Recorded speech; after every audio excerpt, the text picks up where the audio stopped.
Comet 302 swap, part 5.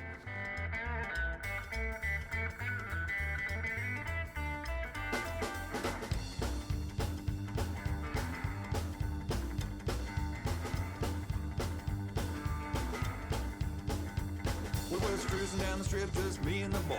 We was feeling kinda rowdy, gonna make some noise. So we gassed up the rod, headed for the east side of town. Well, me and the camera was having a discussion. Hi, welcome to part 5 of Shannon's 302 swap in her 1961 Comet. If you're new here, this is a 1991 Ford Mustang 5-liter roller motor that Shannon bought about a year ago and has just kind of spent some time tinkering away on it, cleaned it all up, detailed it to make it look like a 60s 289, and we have dropped it in her 1961 Comet. In the last video, for those that watched the last video, thanks for coming back. If you remember, we finished painting all of the engine bay and detailed a bunch of parts and put everything back in, got the wiring back in, battery box, hood hinges, stuff like that. So for the rest of this video, we're just gonna continue along with hooking stuff up to make this engine actually work in here. We still gotta figure out, we gotta get the carburetor mounted, figure out throttle linkage, we gotta get the radiator. I was saying I might move the radiator up a little higher just to get more fan clearance, so we'll mess around with that. I wanna get the measurements off the drive shaft so that, because we gotta get a custom drive shaft made.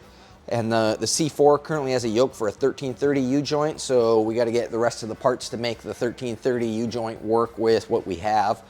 And yeah, just kind of plug it along piece by piece until, you know, eventually we're going to run out of stuff to do and this thing will be ready to do burnout. So we're just going to work closer to that point. So this here is the original drive shaft out of the Comet, which we determined in the second video, I think, maybe, I don't know.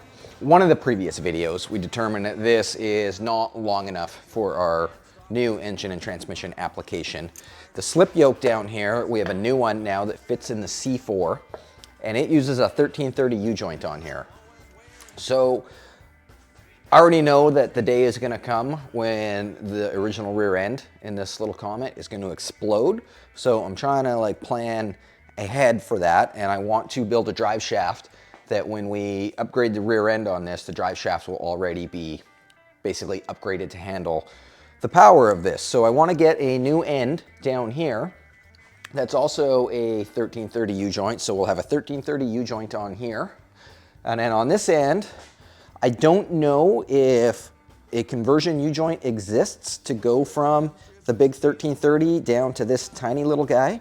So what I've done is taken some measurements and put them on my notepad here. Oh, my pen just went flying. We've got a 1-inch cup, which we just measured with the calipers. We got 1 inch there.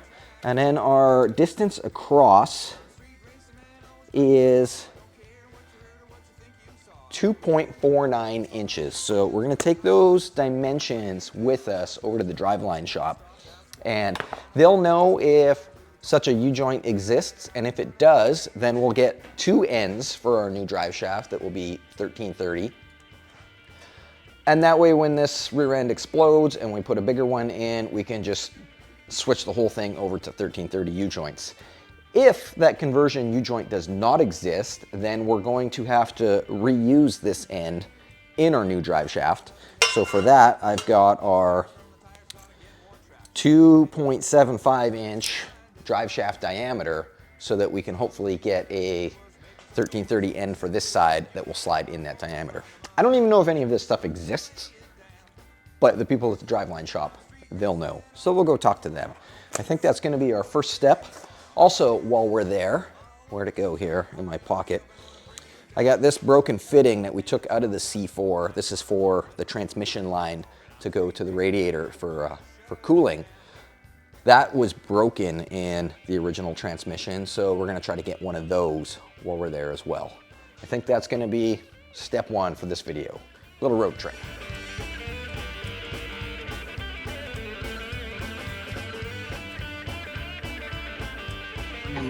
I'm gonna bring the whole works with me down to the drive shaft shop. There goes Shane. Say bye, Shane. Shane doesn't care. So yeah, I'm gonna bring this whole thing with me down to the drive shaft shop. That way, if there's any like weird questions or whatever, I mean, we have everything here so we can figure it out. We was cruising down the strip, just me and the boys. We was feeling kinda rowdy, gonna make some noise. So we gassed up the rod, headed for the east side of town. Well, me and the camera was having a discussion when Monty popped up, he was swearing and a cussing. Said some son of a bitch was trying to track me down. Well, I'm a street racing man, always breaking the law. I don't care what you heard or what you think you saw. I'm always tearing it up all over town. So if you're high on yourself, I'm gonna bring you down. So shut your mouth. We're back from Victoria Transmission. This was the broken fitting in the transmission that I was talking about.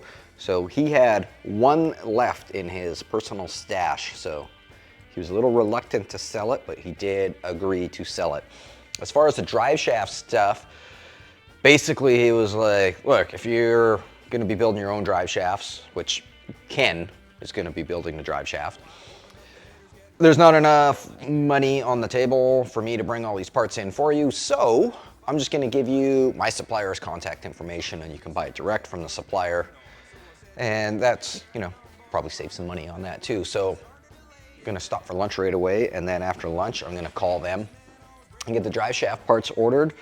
Then after lunch, I think we'll jack the front of the car up, get it up on jack stands, and I don't know, maybe start with this. We'll put this guy in. Why not? Street racing man, and I'm gonna shut you down.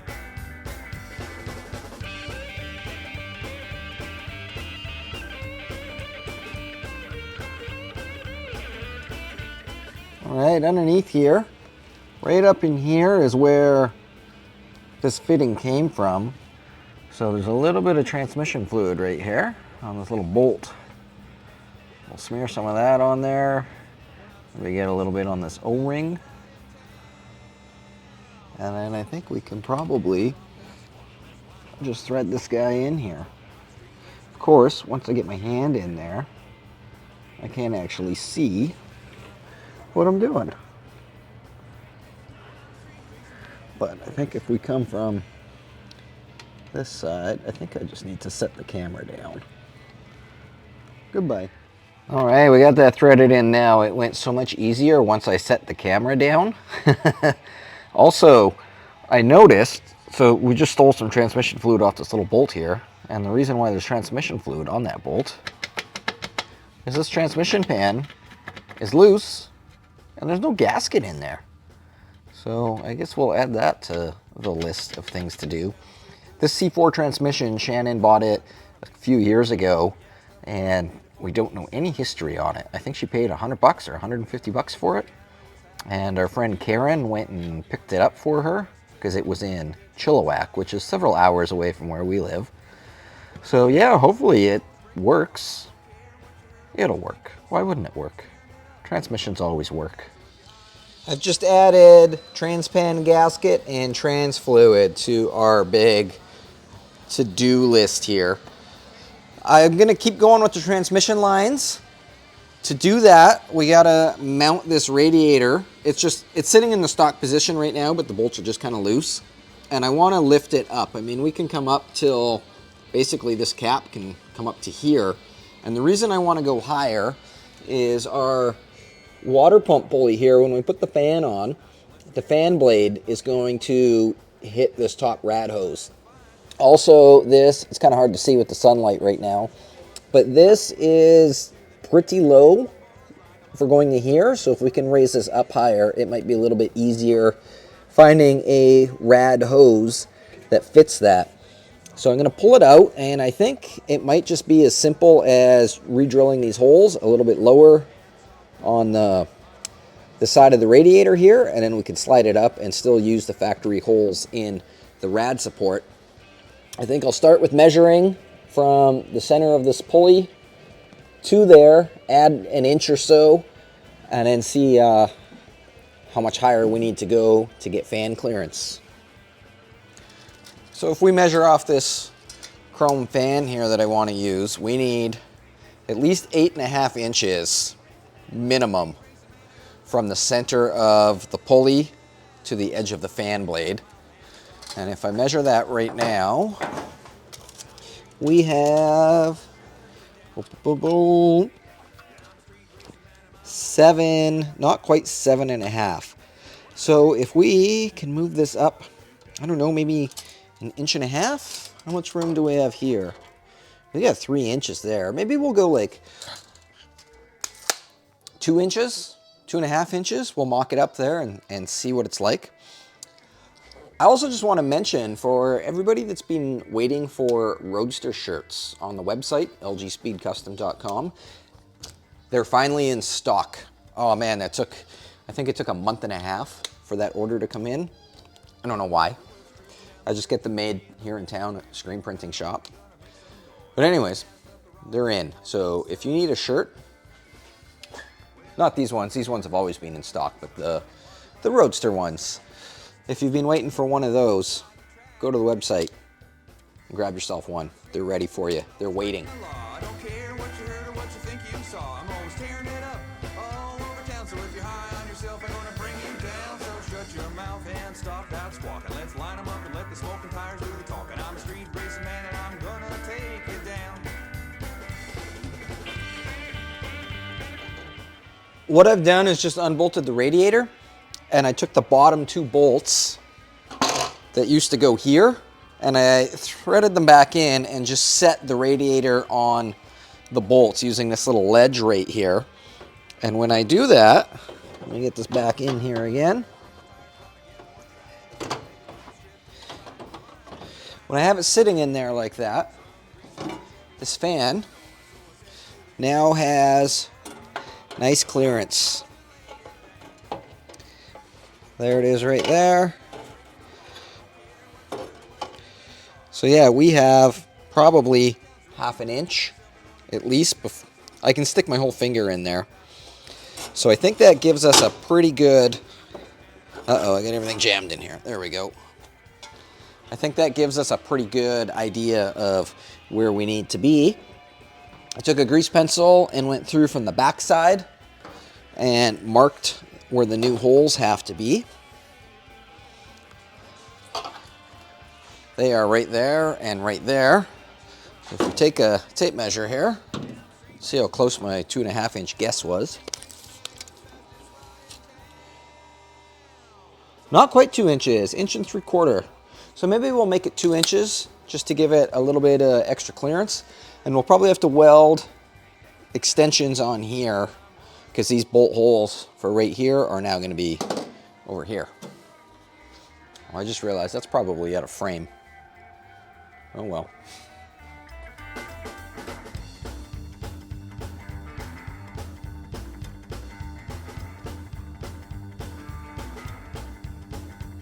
We was cruising down the strip, just me and the boys. We was feeling kinda rowdy, gonna make some noise. So we gassed up the rod, headed for the east side of town.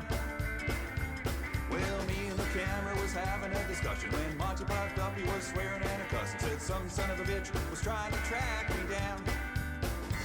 Well, I'm a street racing man, always breaking the law. I don't care what you heard or what you think you saw. I'm always tearing it up all over town. So if you're high on yourself, I'm gonna bring you down. So shut your mouth and stop that squawking. Let's line them up and let the smoking tires do the talking. I'm a street racing man. Well, that worked great for raising the radiator up. We've got good fan clearance up top, but there's always a but. Now the fan blade hits the transmission lines down at the bottom. Ah! It's okay though, because we have a plan B, which is actually plan A, and that is to use the original 6-cylinder fan. It fits perfect in there. And it's like the blades are direct center in the fan. We've got tons of clearance here. We've got tons of clearance at the bottom. So this fan will work great. So when I say this was originally plan A, that's because we were originally going to use this fan. That's why it's even painted all nice. But when we found the chrome fan, I mean, chrome's better, right? Chrome's faster, more streamlined, looks better. It's probably good for an extra 3 more horsepower. So we got to use that, but it is just a little bit too big. So, I mean, we could get carried away and, you know, trim it down, but it's probably better to just save it for another project. Maybe like a hot rod, like an open engine hot rod where you'll actually see it. And I mean, you know, the chrome's not that great on it anyways. I'm just saying that to make myself feel better about not having a chrome fan anymore. But the rad is mounted nice, so I think I'll unbolt it, maybe blow a little bit of black paint in where we welded those little extensions on. I just made those out of 18 gauge sheet metal, by the way. And while that is off, we'll probably bolt the fan on for good while there's space to actually get these bolts out. And yeah, then we can continue back to our transmission line quest.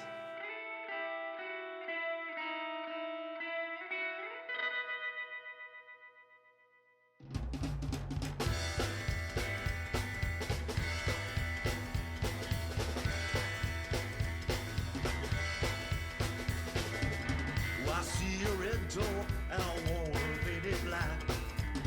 No colors anymore, I want them to be black. I see the girls walk out dressed in their summer clothes. I have to turn my head until my darkness goes.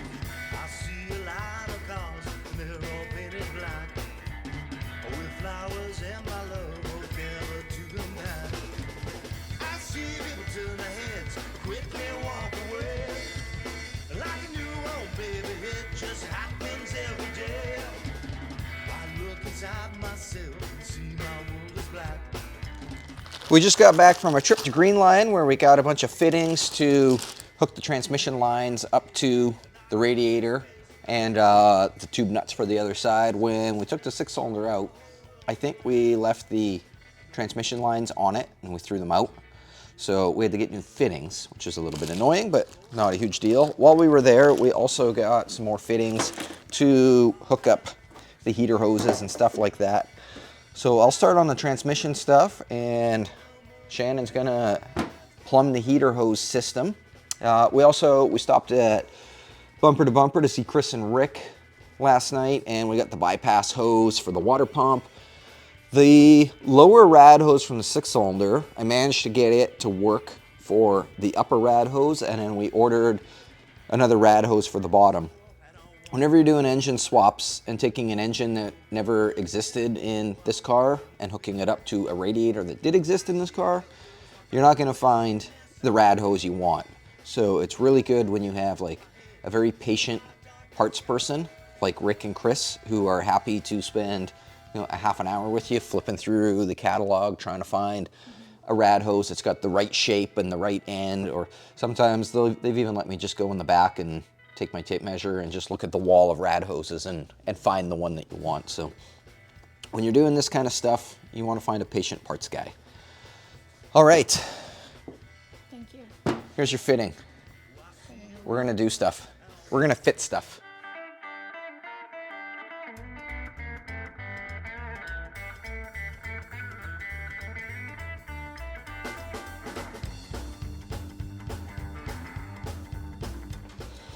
These lower bungs on the radiator for the transmission lines, they originally used these fittings here, which had a tube nut. And like I was just saying, I accidentally threw those out. So we went to Green Line and they didn't have the right fittings to go on there in stock today. It's Saturday, so you're kind of limited to what you can get.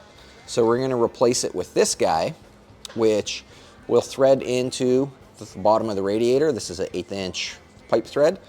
And then this just takes a inverted flare tube nut. Same idea as like a brake line.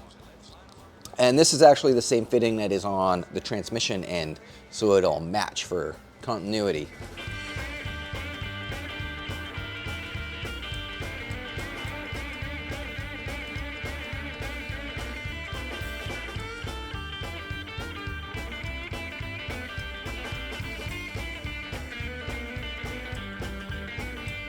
So I open up the headers, getting ready for some action. Let some air from the tires, gotta get more traction. Headed down the strip to try and find this clown. Some greaser in a Chevy was making some noise, so I said to the dude, you better hang on, boys. Lined them up at the lights and we started to lay it down. Well, I'm street racing and always breaking the law. I don't care what you heard or what you think I'm going to show you how I make my transmission lines, or how I make any hard lines for that matter, fuel line, brake line, whatever. I like to use copper nickel tubing. This is like a hybrid of, it's not copper. You know what, to be honest, I don't know what it's made out of, but I know it looks really cool and it's really easy to bend and easy to work with. So I buy it in a roll like this. It comes in like 25-foot rolls, and I'm sure lots of you builders at home have bought rolls of tubing and you put it on the floor and kind of walk on it to straighten it all out, and it always looks terrible. This is the ticket. This is a tubing straightener. I think I got this from Classic Tube 100 years ago, and it is one of the best tools in the shop. So you take your roll like this and you put it in, you kind of uncoil it, and then you just roll it through. And look at that, straight line every time. So the transmission line underneath, I kind of took a tape measure and kind of routed where I wanted it to be, and determined that I want my line to be 57 inches long. So we just rolled this through. We'll take our tape measure here, if I can get it to stay on the far end there, and we are at 57 inches right here. Take this is just a standard tubing cutter. I'll add a little bit extra, maybe add another inch on there just for fun, and we'll cut the end off. So that is step one for making a transmission line, or like I said, any hard line. We'll cut this off, and then I'll show you how I flare them. There we go. Nice cut. We got a nice cut on here now. I'll grab a fitting and flare the end.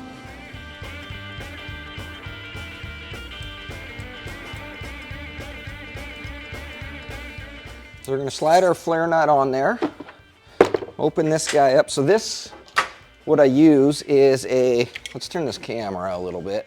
How's that? This is just a hydraulic flaring kit. If you don't have a hydraulic flaring kit, you can just use a regular flaring kit. They work just as good. The only thing you need the hydraulic one for is if you're ever going to do stainless lines. So it sets up basically the same. You slide your tube through there until it is flush with the outside edge. Oh, we can do a little bit better than that.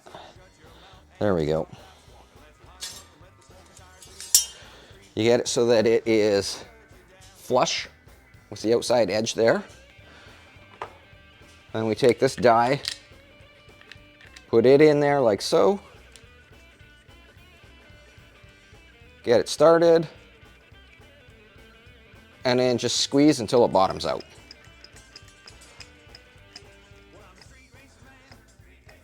Huzzah, just like that. So now we loosen that off. That is part one for our flare. Then part two, we put the cone die in there, and same thing, squeeze until it bottoms out. Okay, part two of our flare is done. Now when we open this up, we should have a nice flare.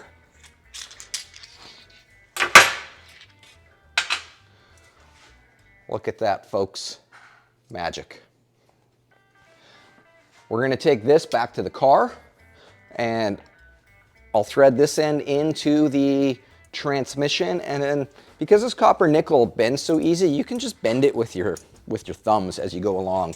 I do have, I think it's over by the car, I do have an actual tubing bender, but it's a really cheap one. I think I got it at Princess Auto a long time ago, and it doesn't actually have 5/16 in it. It's got 3/16, quarter inch, and 3/8.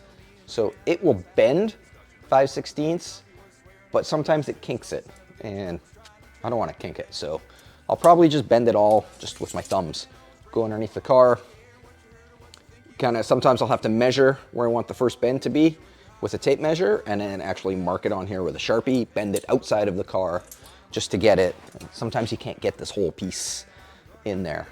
It's also very easy to manipulate, so if you do put your bend in the wrong spot, you can usually tweak it and get it so that it looks like you put it in the right spot. Back to the car.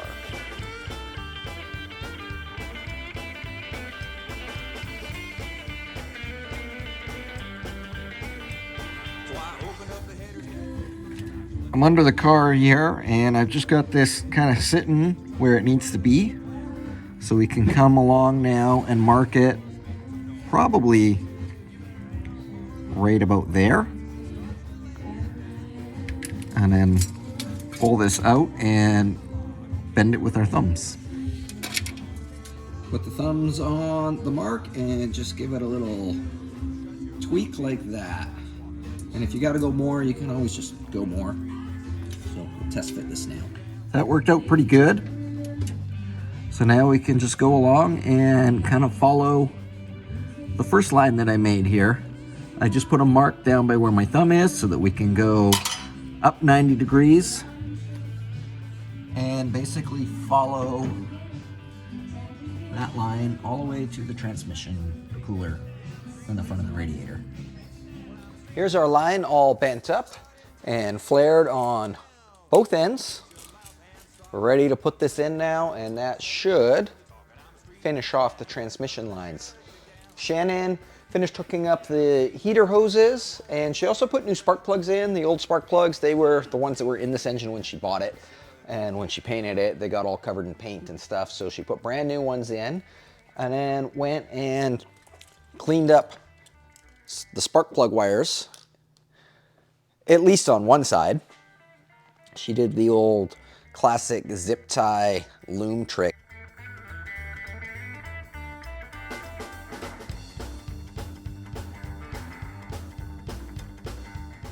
She hasn't done this side yet. She'll plug away at that later. Her and her mom just left to go shopping. So I'm all by myself again. For the heater hoses, she just put a little barbed fitting in there to splice the existing hose with. Basically, we had to stretch the new hose to come across to the front here. All that's left is lower rad hose, which I just went and picked up from Rick. We got 2 of them here. So hopefully between the 2 of them, one of them is gonna work okay. And then, yeah, the cooling system I think is pretty much done then at that point.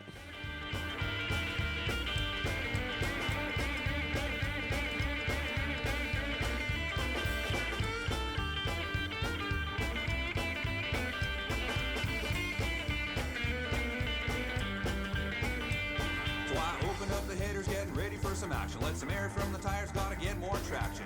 Headed down the strip to try and find this clown. Some greaser in a Chevy was making some noise. So I said to the dude, you better hang on, boys. Lined them up at the lights and we started to lay it down. Well, I'm street racing and always breaking the law. I don't care. So when we went to the store yesterday to get order up these lower rad hoses, this is what I brought with me. This used to be the original upper rad hose from when it had the 6-cylinder in it. And it just about fits what we needed down here. It's got the right shape and everything, but it's a little bit too short and obviously too small. So I wrote on there that we need this end to be 1.5 inches longer, and the inside diameter needs to be 1 3/4. I did the same thing on this side. We needed 1.25 inches inside diameter, and it needed to be about 1 inch long. So we rummaged through a whole bunch of pictures and found these 2 rad hoses, which were pretty close. This one, I think, is the magic one. It is, we got our 1 3/4 inside diameter. It is about 1.5 inches longer. It's got this little snake right here, but I think if we can cut it off just before it curves over, like maybe cut it right there, I think it's gonna work. And it's also got the smaller end on that side. So let's put a mark, say right about there. We'll cut this off and see how it fits. Once we cut it, if it doesn't fit, we're stuck with it. But I think we'll be okay. And in this one that doesn't work out, we can just take it back and return it. So chop, chop. Watch your fingers. I hate these knives. I've cut myself so many times. I think this blade is pretty dull as well. There we go. It's going through.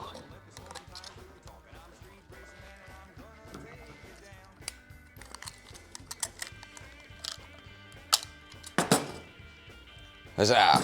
Okay. That slides on there.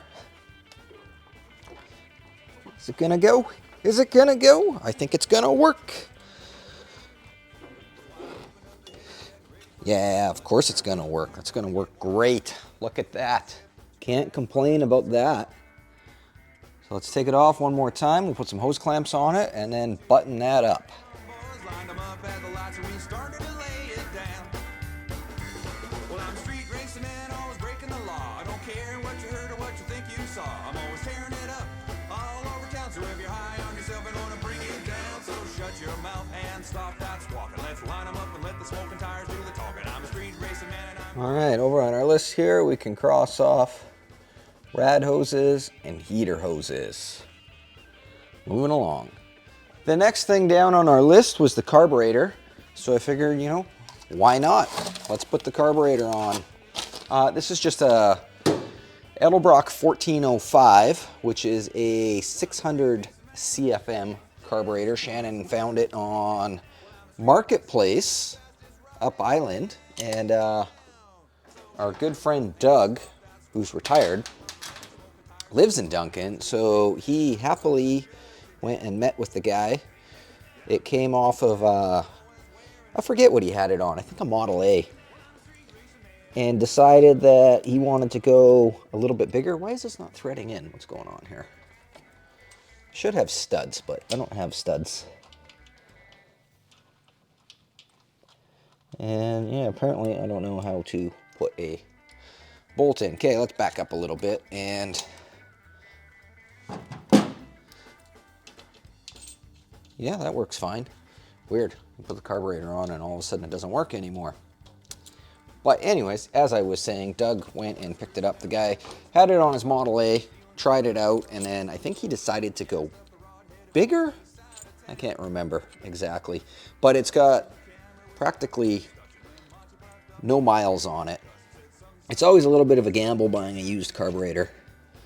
But he seemed like a pretty good guy. And they're not hard to rebuild. Okay, are we winning? I think it's going in. It's doing something. I don't know. I'll mess around with it here. You guys don't have to watch all this struggle.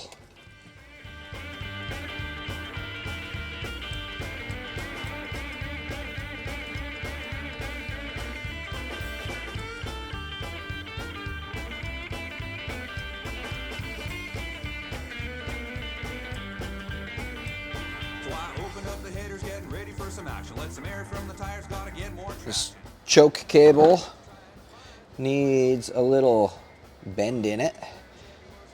Something like that.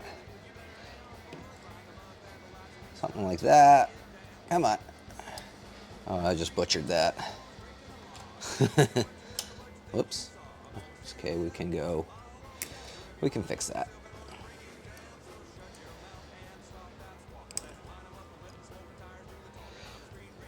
There we go. That's what we need. Tuck it through.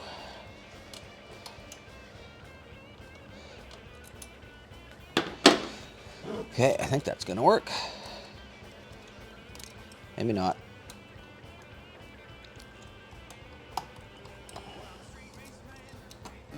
Okay, choke cable is, I think, in the hole. Let's tighten this up. And then give it a try.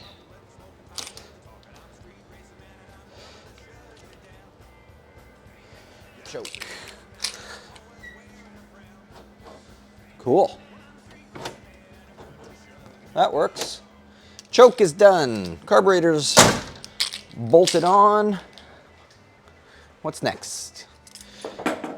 Got the brake booster hose here, which goes into the big booster on the firewall here.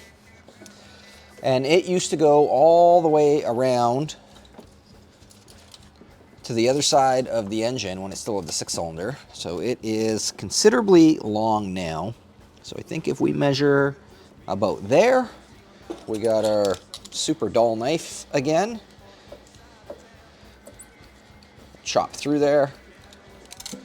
Still haven't cut my fingers yet. Okay, how's that look? That's probably pretty good.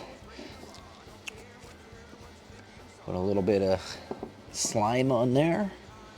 Okay, brake booster is done. Coil is done. All that's left on the carburetor now is the throttle linkage, which we're still waiting. We got to order a cable for that. And our fuel hose, which I don't know if I'm ready to do that yet. Might save that for another day when I'm a little more ambitious. Getting kind of tuckered out here. It is Saturday late afternoon, and this is day 6 for me in the shop. I'm in the shop 6 days a week. Sundays are the only days I take off.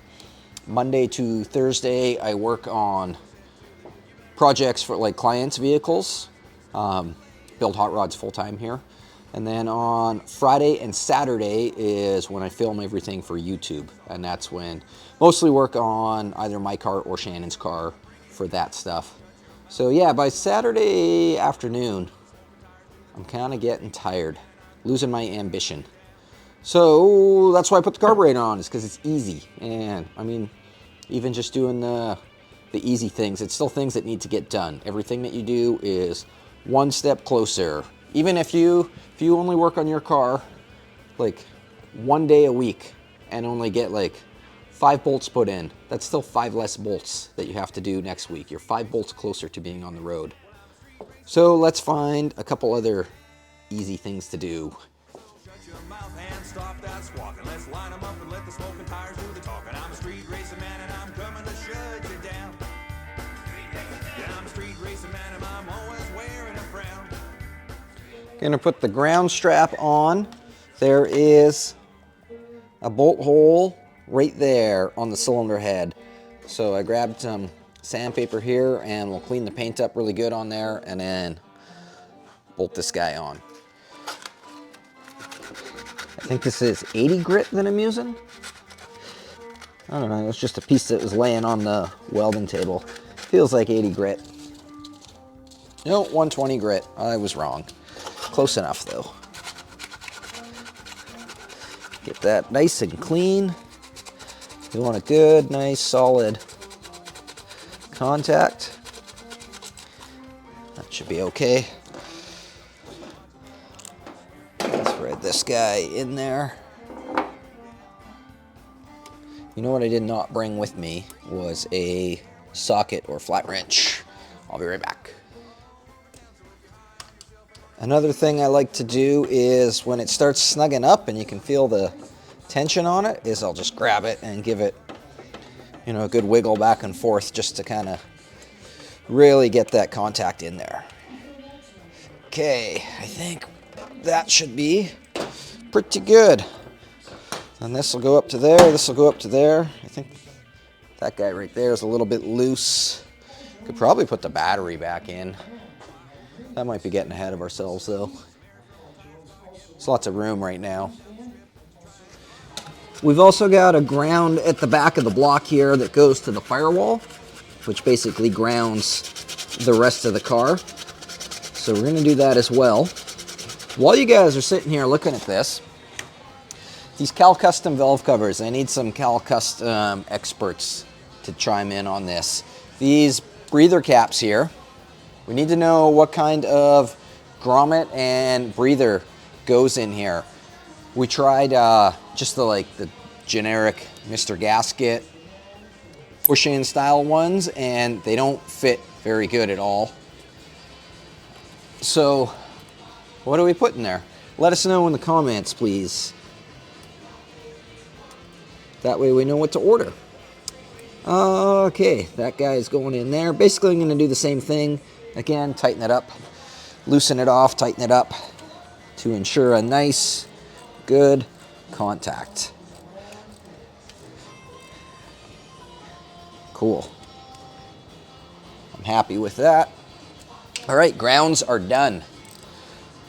We gassed up the rod, headed for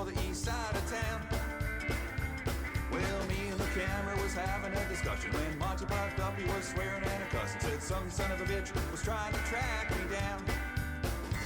Well, I'm a street racing man, always breaking the law. I don't care what you heard or what you think you saw. I'm always tearing it up all over town. All right, I'm calling it. I'm too pooped to pop. We got a lot done in the last 2 days here. We got the fan figured out. We got the radiator mounted. We've got all our coolant hoses and rad hoses. Basically the whole coolant system done. The only thing stopping the coolant from going in right now is I have to get a bushing for the temperature sending unit, the original one out of the 6-cylinder that'll work with this gauge. It is 1/4-inch pipe thread, and the hole in this intake is 3/8 pipe thread, so I got to get a reducer or a bushing to go down to that, and then the coolant can go in. We got our trans lines done. We made progress on the drive shaft. The drive shaft isn't done, obviously, but I mean, we're on our way to getting that happening. Carburetor's done. Choke is hooked up. Yeah, good weekend. I am very happy with the progress. Once again, let me know on these Cal Custom breathers what we need to make that work. And make sure to check out the website. Like I mentioned earlier, the Roadster shirts are back in stock, and we got lots of other great stuff on there as well. Stickers, hot rod parts. Just added on the website recently, flathead exhaust flanges. If you're building a hot rod and want to build your own headers and are running a flathead, we've got exhaust flanges on there now, ready to go. You can thank Chris Skilling for getting that going. And yeah, I guess we'll see you on the next video. When Shannon gets back from her shopping adventure extravaganza, we'll put the hood back on and I'll get her to give me a hand to roll this thing out where it can wait until a future weekend. And one last thing, welcome the new band that we're working with right now, Hot Rod Hullabaloo from Saskatoon, Saskatchewan. So when you're done checking out lgspeedcustom.com, make sure to go check out hotrodhullabaloo.com and let them know that you enjoy their music. Thanks again. We'll see you on the next video.